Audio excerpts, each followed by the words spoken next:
Did you know that according to a recent survey done by Signal, 25% of people believe that in the event that their pilot becomes incapacitated, they'd be able to land a passenger jet?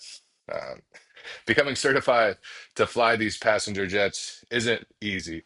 My name's Alex. I'm going to be telling you the steps required to become an airline transport pilot. Things like getting your medical certificate, earning your initial certificate and ratings, and then finally becoming certified to be an airline transport pilot. By the end of this speech, you'll have more knowledge of the time, effort, and the money it takes to be one.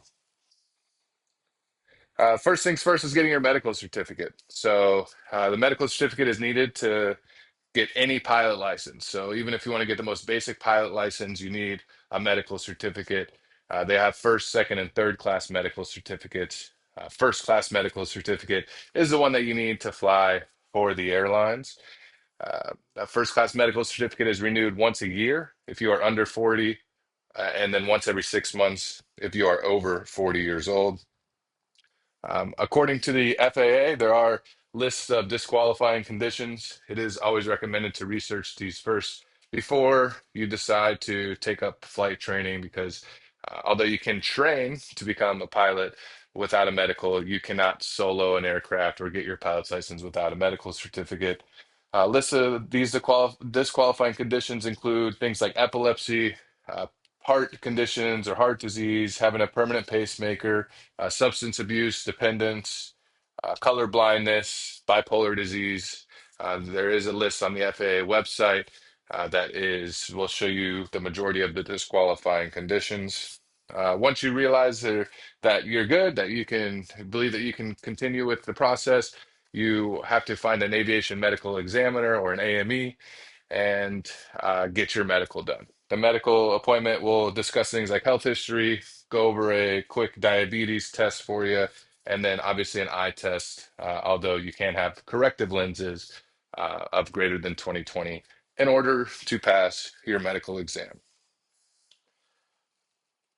Now that you have your medical, let's talk about the ratings and timelines, the timeline to get your ratings and certificates. The first certificate that you get is your private pilot's license. This can be done at 40 hours, allows you to carry passengers. You can't fly in the clouds, however, we'll get to that. And it typically costs anywhere between 15 and $20,000. Once you've received your private pilot's license, you can do a few other things of training and get your instrument rating. Take a check ride to get your instrument rating. This does allow you to fly in the clouds. As it sounds, it is flying solely by reference to the instruments, because in the event that you're not able to see outside and you're in the air, you can get spatial disorientation. So that's why this instrument rating is super important if you want to fly in the clouds. Once you've achieved these two ratings, you move on to your commercial, single, and multi-engine ratings. In order to be a commercial pilot, you need at least 250 hours of flight time and a ton of training. This can cost anywhere between 55 and $100,000, according to Sally Mae, who is a major financier of these loans that students get in order to complete the training. And then, of course, a multi-engine just means that now you can fly for money with more than one engine. So that allows you to fly single or multi-engine planes to fly for money. But you can fly for money, so how come I can't fly for the airlines, you may ask, right? What else can I do? Well, an airline transport pilot requires well over the 250 hours required to become a commercial pilot. In fact, it takes, in most cases, 1,500 hours of flight time. There are ways that you can get it down to 1,000 or 1,250 hours of flight time if you have a college degree in aviation from a recognized university, or if you're a military pilot, you can get an airline transport pilot license at 750 hours.